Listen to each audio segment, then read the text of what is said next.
नाम का एक गांव था। उस गांव में कुआं ना होने की वजह से सभी गांव वाले नदी से ही पानी लाया करते थे।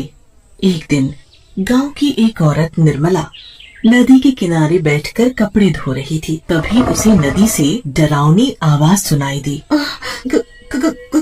कौन है यहाँ जो मुझे डरा रहा है? अरे कौन है यहाँ?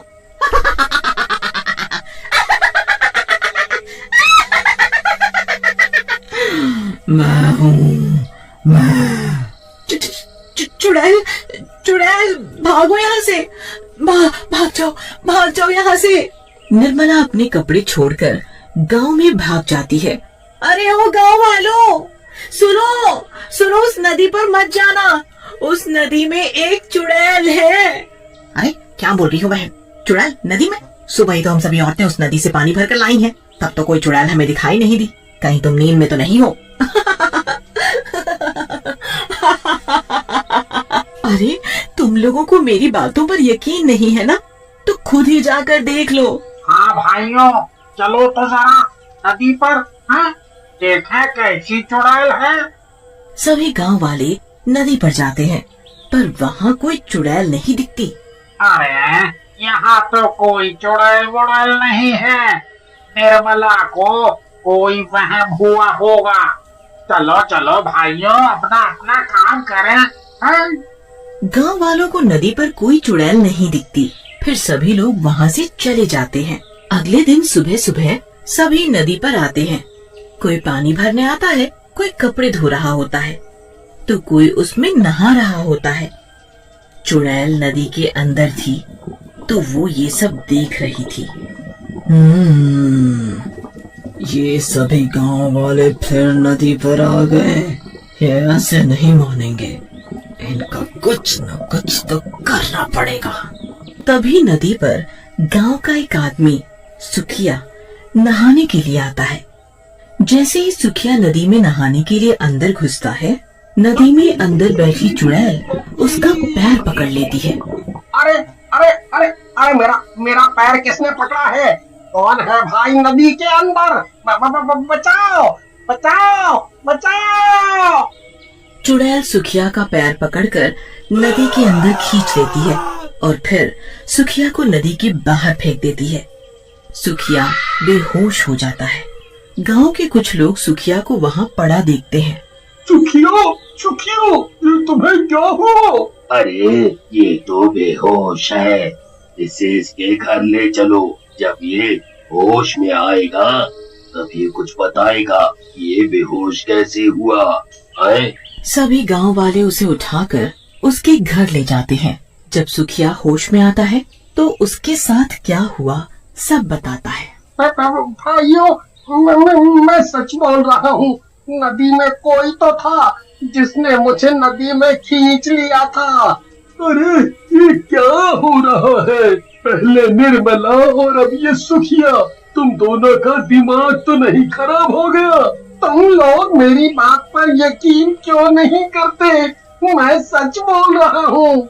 अरे भाइयों, देख नहीं रहे कितनी भयंकर गर्मी पड़ रही है। गर्मी की वजह से सुखिया बेहोश हो गया होगा और कुछ नहीं। हाँ, तुम सही बोल रहे हो। ये सुखिया तो कुछ भी बोले जा रहा है। फिर सभी गांव वाले वहाँ से चले जाते हैं। कोई भी सुखिया की बातों पर यकीन नहीं करता। फिर भी सभी लोग नदी पर जाते, वो भी वहीं कपड़े धोने लगती हैं। तभी उस चुड़ैल की भयानक आवाज आती है और सभी औरतें वहाँ से भाग जाती हैं। ये लोग नहीं मानेंगे, इनका कुछ तो करना होगा। हाँ। नदी पर जो कचरा पड़ा होता है, वो कचरा उठाकर आधी रात को चुड़ैल गांव वालों के घर पर फेंक आती है। अरे सत्यानाश हो उसका, जिसने मेरे घर पर ये कूड़ा फेंका। अरे कोई है? मेरे घर पे कूड़ा किसने फेंक दिया? देखो जी, किसी ने हमारे घर पर इतना सारा कचरा फेंक दिया है, भला बताओ। ये सब देखकर पारो और मुरली गांव वालों से लड़ने लगते हैं। वो चुड़ैल फिर से आधी रात को नदी से निकलकर गांव में आती है और अब की नदी से ढेर सारी कीचड़ उठाकर शंकर के घर पर फेंक कर चली जाती है। सुबह होते ही रानी, ये अजीब सी बदबू कहाँ से आ रही है? हाँ जी, बदबू तो मुझे भी आ रही है। ये बदबू शायद बाहर से आ रही हो। दोनों बाहर जाकर देखते हैं तो उनके घर पर ढेर सारी कीचड़ पड़ी होती है। ए, ये कीचड़ किसने डाला मेरे घर पर? इसकी इतनी हिम्मत! ओए, क्या हुआ शंकर भाई? क्यों शोर मचा रहे हो? ए, अरे भाई, जरा यहाँ देखो, किसी ने मेरे घर पर ये कीचड़ डाल दिया है। पता नहीं कौन है वो। अगर पता चल गया ना, छोड़ूंगा नहीं उसे। हाँ। शांत रहो शंकर भाई, किसी ने तुम्हारे साथ मजाक किया होगा। कोई बात नहीं, अभी तो मैं चुप हूँ, और अगली बार ऐसा कुछ हुआ ना तो उसे छोड़ूंगा नहीं। हाँ। सभी गांव वाले वहाँ से चले जाते हैं। जब रात को सभी गांव वाले सो जाते हैं तो नदी वाली चुड़ैल फिर से गांव में आती है। जब वो चुड़ैल कूड़ा उठाकर लोगों के घरों पर फेंक रही होती है, तभी गांव का एक आदमी किशन लाल अपने घर की खिड़की से उस चुड़ैल को कूड़ा फेंकते हुए देख लेता है। हमारे गांव में चुड़ैल, पर ये चुड़ैल यहाँ क्या कर रही है? अच्छा, अब पता चला, ये चुड़ैल ही थी जो सभी के घरों पर कूड़ा कचरा डाल जाती है। सुबह होती ही ये बात गांव वालों को बतानी पड़ेगी। भूरा के घर पर चुड़ैल कूड़ा डाल कर गई तो वो भूरा सभी गांव वालों से लड़ रहा होता है। हद हो गई अब तो। ये रोज रोज कौन कूड़ा कचरा डाल जाता है? कभी किसी के घर तो कभी किसी के। आज उसने मेरे घर पर कूड़ा डाला। ये इतनी हिम्मत, एक बार हाथ लग जाए छोड़ूंगा नहीं उसे। हाँ।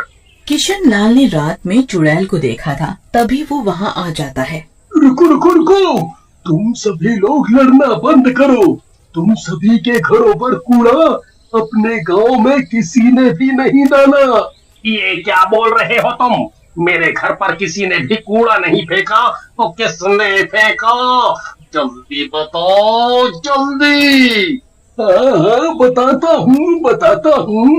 पहले तुम सब सरपंच जी के घर चलो, वही बताऊंगा सब। फिर सभी मिलकर सरपंच जी के घर जाते हैं। क्या बात है, तुम सभी लोग एक साथ यहाँ? सरपंच जी, बात ही कुछ ऐसी है कि सभी को यहाँ आना पड़ा। हाँ हाँ, बोलो ना।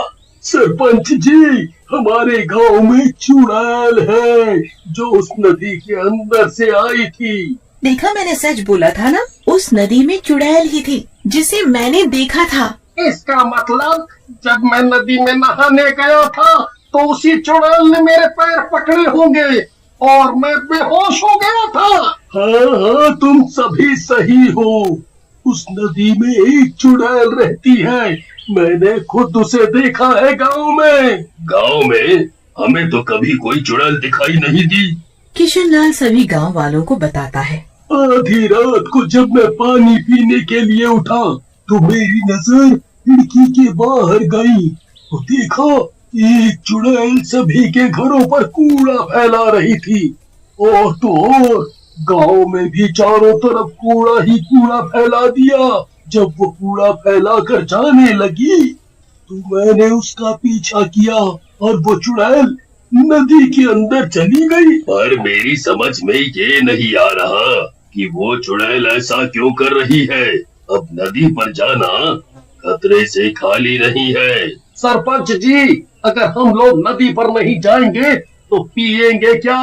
और बाकी घर का सारा काम भी तो पानी से होता है, खाना बनाना, नहाना, कपड़े सभी। हाँ सरपंच जी, शंकर सही बोल रहा है। हमारे घर की औरतें नदी पर कैसे जाएंगी? और तो और पूरे गांव में एक भी कुआं नहीं है। अगर कुआं होता तो इतनी परेशानी नहीं होती। ये तो बहुत बड़ी समस्या है। मैं सोच रहा था कि किसी तांत्रिक बाबा को बुलाया जाए गांव में, वो ही कुछ कर सकते हैं। अब सभी गांव वाले सरपंच की बात मान लेते हैं और सरपंच जी एक तांत्रिक बाबा को बुलाकर सारी बात बताते हैं। अच्छा, इसलिए तुमने मुझे यहाँ बुलाया। तुम चिंता मत करो, हम सब ठीक कर देंगे।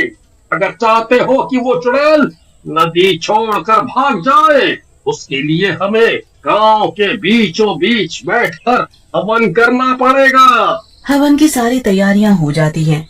तांत्रिक बाबा हवन करने के लिए बैठ जाते हैं और सारे गांव वाले आसपास खड़े होकर देखते हैं। तांत्रिक बाबा मंत्र पढ़ते हैं और अपनी पोटली से भभूत निकालकर पूरे गांव में छिड़क देते हैं। सरपंच जी, वो चुड़ैल अब इस गांव में कभी नहीं आएगी। बाबा, गांव में चुड़ैल नहीं आएगी, पर नदी का क्या? हमारे गांव की सभी औरतें नदी से पानी लाती हैं। तभी चुड़ैल वहां आ जाती है। तुम लोग मेरा कुछ नहीं बिगाड़ सकते, मैं बहुत ताकतवर हूँ।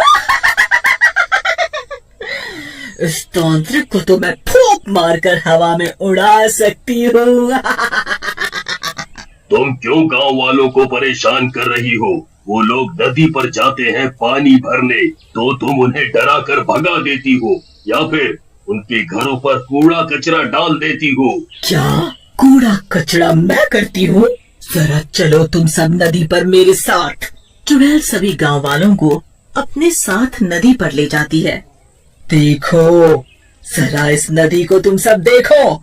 तुम लोगों ने इस नदी की क्या हालत कर दी है। मैं तो आराम से नदी के अंदर सो रही थी, पर तुम सभी गांव वालों ने इस नदी में इतना कचरा फैला दिया, जिसकी वजह से नदी का पानी दूषित हो गया और मुझे नदी के अंदर घुटन महसूस होने लगी, जिसकी वजह से मैं नदी के बाहर आ गई और तुम लोगों को यहाँ से भगा दिया। तुमने हमारी औरतों को पानी नहीं भरने दिया, हम लोग कहाँ जाएं अब पानी भरने?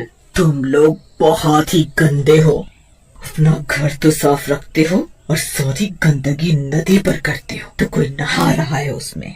और तो और उसी में तुम लोग जानवरों को भी नहला रहे हो, फिर उसी पानी को तुम लोग पीने के लिए ले जाते हो। इतना गंदा पानी तुम सभी कैसे पी सकते हो? इसीलिए मैंने सोचा कि तुम लोग ऐसे नहीं मानोगे, तुम सबको सबक सिखाना जरूरी था। तुम सही बोल रही हो, तुमने हमारी आंखें खोल दी। आज के बाद हम सभी लोग नदी पर गंदगी नहीं करेंगे। हाँ, अगर हम सब नदी पर काम करेंगे तो गंदगी तो होगी ही। इसका हल भी मैं बताती हूँ। सरपंच जी, आप गांव में 2-3 कुएं बनवाएं। गांव में कुएं होंगे तो किसी को भी नदी पर आने की जरूरत नहीं होगी, सारा काम घर पर ही हो जाएगा।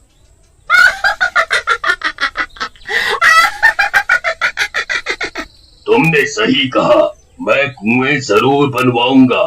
तुम्हारा बहुत बहुत शुक्रिया। और चुड़ैल वहां से हमेशा हमेशा के लिए चली जाती है।